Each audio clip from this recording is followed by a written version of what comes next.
Алла, ты в ведро с духами наступила? Мальчики, я сейчас буду обед готовить, принимаю заказы. Я бы пельмени навернул. Можно картошки приготовить? Едим картошку.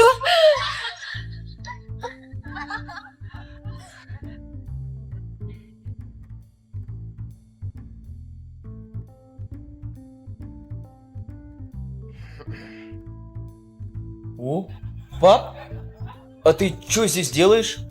А? Что говоришь? Привет, говорю. Ты что здесь делаешь? Поговорить пришел. Поговорить надо? Вот и пришел. Давай поговорим.